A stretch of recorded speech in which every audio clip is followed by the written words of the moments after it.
en la materia de saneamiento ambiental. Nosotros ya habíamos entrado al tema 2, que era la problemática de los residuos líquidos. Lo tenemos en el texto, lo tenemos en los videos, ya lo miraron. Y entonces aquí falta reforzar rápidamente la continuidad del programa de avance. Por ejemplo, vamos a entrar a ver algunas características propias de los residuos líquidos, algunas características. Y entonces la constitución de los residuos líquidos predomina la materia orgánica, predomina las heces fecales, materia orgánica en las distintas actividades del hombre. Y heces fecales, las necesidades fisiobiológicas del ser humano. Punto, digamos. Constitución. Algunos indicadores característicos de los residuos líquidos. Una de las características, patógenos. Es que algunas aguas provenientes del sector salud, provenientes justamente del sector salud, farmacéutico, laboratorio, en esa rama de la salud, patógeno. ¿Y qué es patógeno? Que estas agüitas o residuos líquidos generan enfermedades porque tienen bacterias, virus, hongos, el mixto, etc. Y entonces hay que tener cuidado. Y una de las características que algunas aguas negras son patógenas. Otra característica, los malos sabores y olores. Y verdad, al tener materia orgánica en su constitución, el agua negra ya emite olores desagradables. Y predomina entre varios gases, predomina el gas metano. Esos olores desagradables, gas metano. ¿Y de cómo salen esos olores? Por la degradación de la materia orgánica que ella contiene. Punto, digamos. Otra característica, la acción tóxica. Algunas agüitas son denominadas tóxicas. ¿De dónde? De industria, de alguna fábrica. Y cuando acordamos, tóxica. Y entonces la ley ambiental dice, señor, usted debe tener un tratamiento previo en su industria, en su fábrica, y luego evacuarlo por el sistema alcantarilla. Entonces hay que tomar en cuenta que una de las características es que algunos residuos líquidos son tóxicos. ¿Y de dónde se origina? Lo que estamos comentando. Otra característica es que le quita la eficiencia del recurso hídrico, le mata la eficiencia del recurso hídrico. Algunas descargas que no son fiscalizadas, controladas, descargas de los residuos líquidos a un vertor natural, a un receptor natural, lo vuelve inefectivo.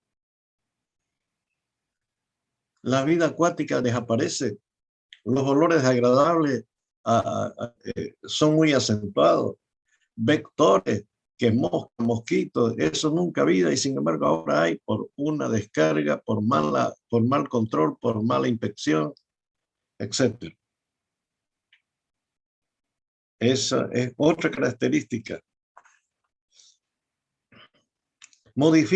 Otra característica, modifica la apariencia física del receptor. Cuando hay una descarga, las aguas se clasifican. Las aguas del planeta se clasifican en A, B, C, D. Así se la clasifican las aguas en función a la turbidez, en función a su capacidad, en función a su velocidad de circulación. Se las clasifica. La letra A, clasificación A, excelente el agua. Se va alejando del abecedario. Malo el mal comportamiento del agua. Estamos hablando del recurso natural. Y entonces no se puede vertir el agua negra una vez tratada. No se puede vertir a tal o cual clasificación. Porque más bien lo vuelve inefectivo la apariencia física. Imagínense una descarga en una clasificación de tipo A. Cuando acordamos, ya nadie quiere ir a la recreación, olores desagradables, el agua turbia. Se acabó el recurso hídrico porque no fue estudiado como para ser el receptor, el que recibe esas agüitas negras. Es otra apariencia, otra característica propia de las aguas negras. Otra característica es la polución térmica de algunas aguas negras. Y entonces por eso hay que estudiar la polución térmica. ¿Qué significa? Que este recurso hídrico cuando sale de la fábrica, cuando sale de la industria o de cualquier actividad del hombre, hay que tener cuidado que no sobrepase los 40 grados centígrados. Sobrepasa los 40 grados y elimina el microorganismo que está degradando. La materia orgánica del microorganismo lo devora, la materia orgánica del agua negra la degradan los microorganismos existentes. Le ponemos arriba de 40 grados centígrados y se mueren los microorganismos y no hay que dejarlos morir, porque ellos son los que degradan y purifican las aguas negras. ¿Ok? Entonces, a eso le llamamos características de la polución térmica. Cuando hay aumento de temperatura, hay que saber hacer el control, buscar reactivos neutralizadores que le bajen la temperatura para evitar que se mueran los microorganismos. Ese es el motivo. Seguimos mirando, entrificación de la masa líquida. Existen algunos residuos líquidos, algunas aguas negras de algún tipo de industria que tienen unos olores desagradables que al final cuando ingresan al recurso hídrico le contaminan los olores. No se lo puede sacar a esa masa de recurso hídrico los olores. A eso le llamamos entrificación de la masa hídrica por algunas agüitas negras que son vertidas y le contamina su olor en todo el recurso hídrico. Y entonces hay un malestar en general porque es recursos hídricos que el hombre la aprovecha para, para, para abastecerse, para riego, y al final no queda perjudicado porque no sirve para nada. Entrificación de la masa hídrica del recurso natural.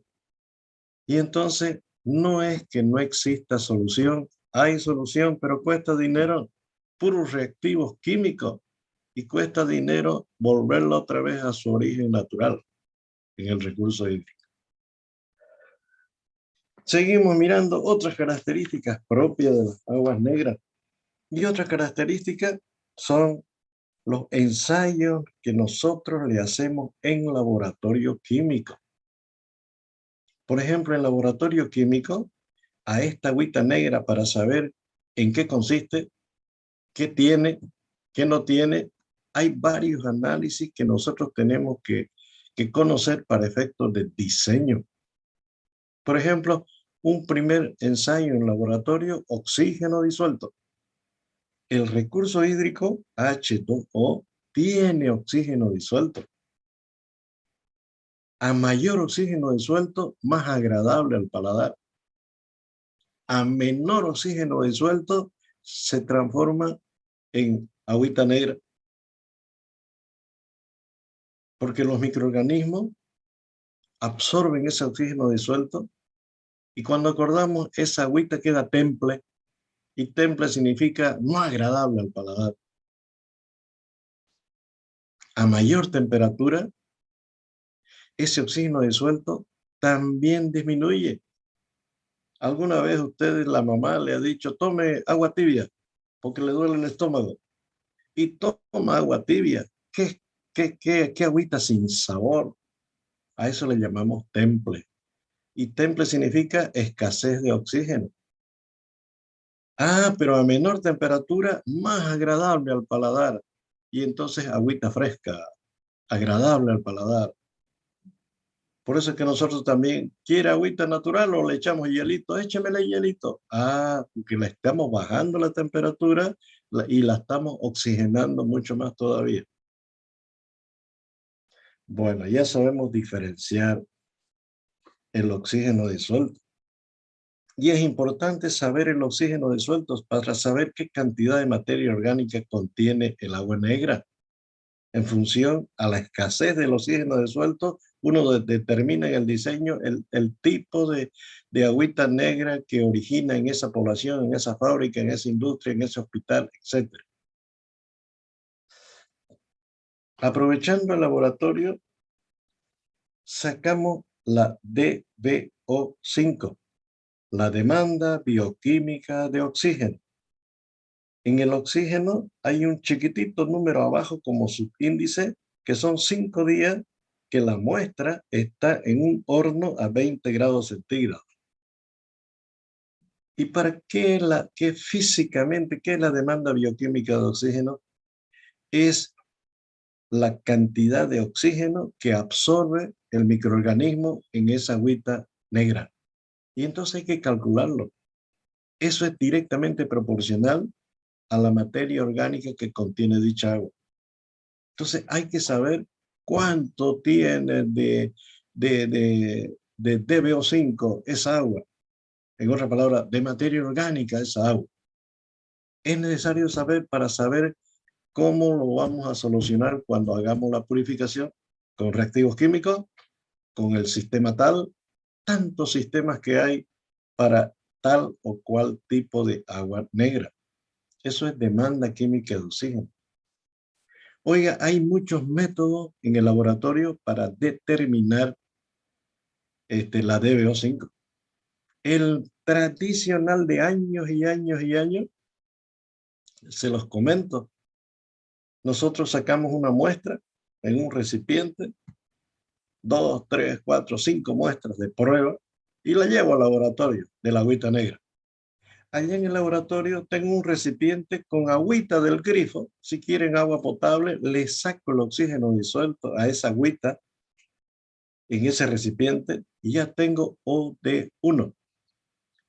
En ese recipiente le pongo mi agüita negra que yo traje de muestra y lo agito y lo batimos y lo metemos 5 días al horno de 20 grados centígrados. ¿Para qué? Para que sufra la degradación, la fermentación, la maduración, lo mismo. Al cabo de los 5 días, le volvemos a sacar el oxígeno disuelto y es menor que el primero, porque los microorganismos le devoraron, se lo sacaron. Esa cantidad multiplicada por 100 es la materia orgánica que tiene mi agüita. Ese es el antiguo método y que todavía se sigue utilizando, pero la tecnología de hoy ofrece otro sistema de control de la DBO5 mucho más sofisticado, más seguro, más firme. Es bueno que lo sepamos. Listo, digamos. Aprovechando el laboratorio, oxígeno es la DQO, demanda química de oxígeno. Especialmente para algunas agüitas del sector fábrica, del sector industrial que son tóxicas. Hay que hacerle la DQO cuando viene de fábrica, cuando viene de la actividad del hombre. Es la demanda química, la DQO. Así. Estas agüitas que son tóxicas también se degradan, pero los microorganismos tienen que esforzarse al máximo. Algunos se mueren y otros se esfuerzan y al final lo degradan. Y entonces un oxígeno primero, OD1, tal como lo dijimos en el laboratorio, el ensayo, y ese OD2 que yo le saqué a los 20 grados centígrados es sumamente harta la diferencia. Y entonces uno cuando ve que es harta la diferencia entre el OD1 y el OD2, entonces uno dice, sí señor, es una agüita tóxica. Y entonces hay que buscar este tipo de reactivos, hay que neutralizar con este tipo de componentes químicos, etcétera.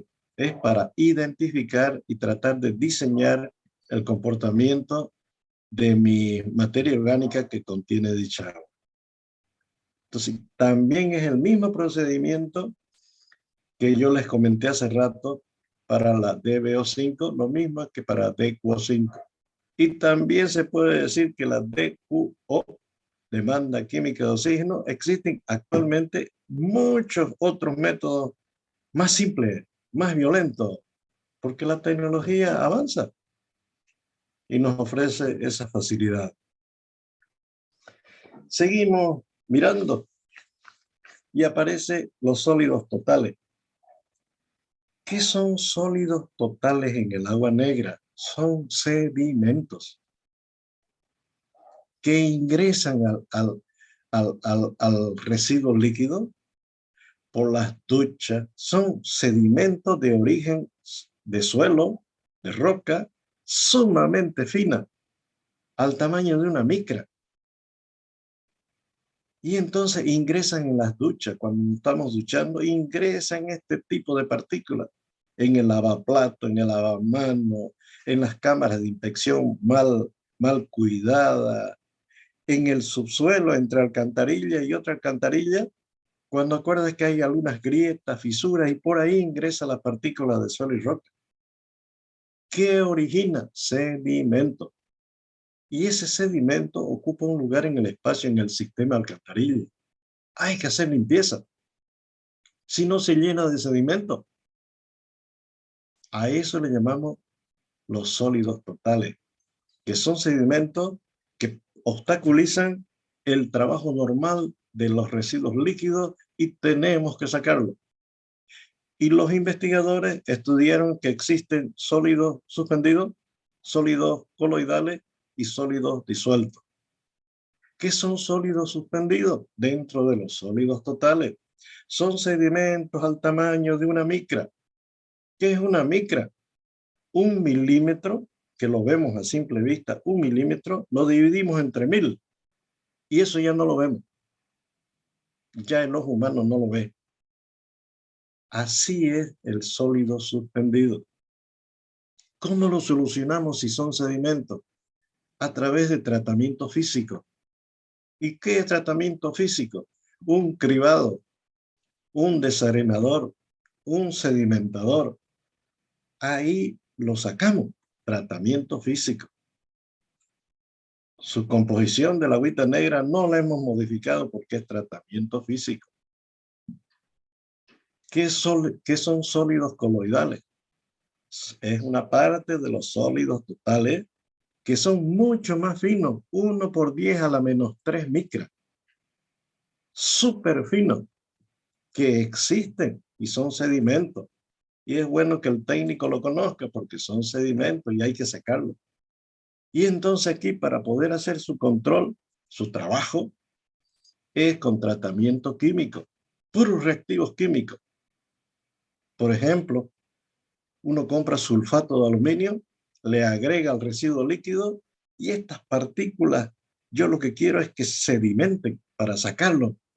Y este componente o reactivo químico las aglutina y la trae como una familia y entonces por gravedad precipita. Y yo quiero que precipite para poderlo sacar. Ese es los sólidos coloidales. Existen en el agua negra. Y aparece un tercer componente dentro de los sólidos totales, que son los sólidos disueltos. Y entonces es bueno que el técnico o el compañero sepa de que existe dentro de los sólidos totales los sólidos disueltos.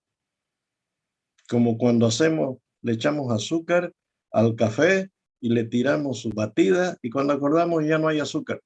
No se ve porque se disolvió, está disuelto. Así es este componente de sólidos disueltos. Y es bueno que sepamos que existe. Y este sólido disuelto no se puede con tratamiento físico, no se puede con tratamiento químico. Debemos saber que ingresa al tratamiento biológico. No queda vuelta. Ya sabemos que existen y que se van al tratamiento biológico que después vamos a explicar cómo se soluciona más adelante. Listo. Entonces ya sabemos su origen y ya sabemos el control que hay que hacerle a los sólidos totales. estos sólidos disueltos, 2 por 10 a la menos 4, se pasó de súper fino, pero existe. Y entonces con tratamiento biológico pasan al proceso biológico y allá ya sabemos para tomarlos en cuenta que existen y hay que tratar de evacuarlos, sacarlos, eliminarlos. Seguimos mirando y aparece una palabrita, seguimos mirando, aparece una palabrita población equivalente. Población equivalente. Les comento, es una formulita empírica de ayuda del ingeniero. Por ejemplo, nosotros que somos civiles, viene, viene un vecino de mi barrio, disculpe ingeniero, ¿usted es civil? Sí, tengo un terreno aquí al frente y quiero construir y quiero saber cuánto más o menos me sale una casa de 2 pisos para ir a prestar al banco. Como es mi amigo y todo, a ver, ¿de cuánto es tu lote? De 12 por 30.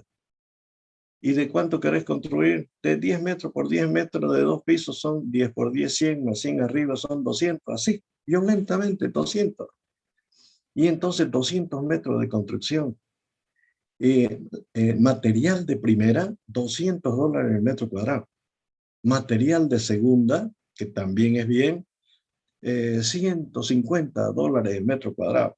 Material de tercera, $120. Las tres son bien. ¿Cuál quiere? A mi amigo le digo yo. No, póngale la de 150, la de en medio, póngale la de 150. Y entonces los 200 por 150, ¿cuánto da? $30,000. Préstese $30,000. En menos de 2, 3 minutos ya le hicimos el favor al amigo. Y se va al banco. Y de allá viene con su plata. Y me dice, ingeniero, aquí está, miren los 30,000. Ojo, usted me dijo que le ayude rápidamente. Y lo hicimos en 3 minutos. Déjeme, si usted quiere que yo le haga su casita, no hay ningún problema, pero deme por lo menos 2 semanas. Voy a hacer el estudio, voy a hacer los planos, lo voy a hacer aprobar y después hablamos para ver cuánto sale. Me saldrá 29, me saldrá 31, pero déjeme que yo lo haga. Ah, eso es exacto. Yo le hice algo a priori violento en 3 minutos. Así es población equivalente en los residuos líquidos. Es una formulita empírica que ayuda al ingeniero cuando se quiere hacer un trabajo de cómo controlar, hacer alcantarillas, hacer algún trabajo con las aguas negras, algún dato falta y aparece esta formulita que la tienen en el texto, que lo tienen en el video, y nada más que por cultura general. En ningún momento vamos a hacer problema por esto, ¿no? Es para que sepamos que existen algunas formulitas que ayudan al ingeniero y son empíricas. Y entonces cuando uno acuerda que en las tablas, en los libros, ¿cuánto genera la persona diaria de agua negra? Hay un promedio. ¿Cuánto genera la industria? Otro promedio. ¿Cómo se consigue la población equivalente de ese pueblo? Así, algún dato de repente no existe y esta formulita sirve de ayuda. Y dice más abajo, ojo, nada más que es una ayuda para que el técnico pueda desenvolverse en el trabajo. Lo correcto es que tenga el ingeniero datos ideales del censo, de los valores permitidos, de algún trabajo que se hizo anteriormente. Mientras más cerca a los valores exactos, mejor su desarrollo del trabajo. ¿Ok? Eso es población equivalente. Mírenlo bien, no hay problema. En ningún momento voy a hacer ejercicio. Es nada más que por cultura general. ¿Ok? Por si hay preguntas, ¿en qué entiende por población equivalente? Y a ustedes una fórmula empírica que sirve para cuando no existen datos en el tema de, la, de las agüitas negras en una comunidad cualquiera que le falta datos. Entonces, esta formulita nos colabora para aproximarnos a algún dato que querramos para el diseño. Punto. Ahí. Entonces, hasta aquí es el avance de nosotros. Luego la siguiente clase, el otro lunes ya continuamos y terminamos nuestro tema número 2. O sea que ya nos vamos a acercar al primer parcial. No es la semana que viene, todavía tenemos material, temas para avanzar. ¿Ok?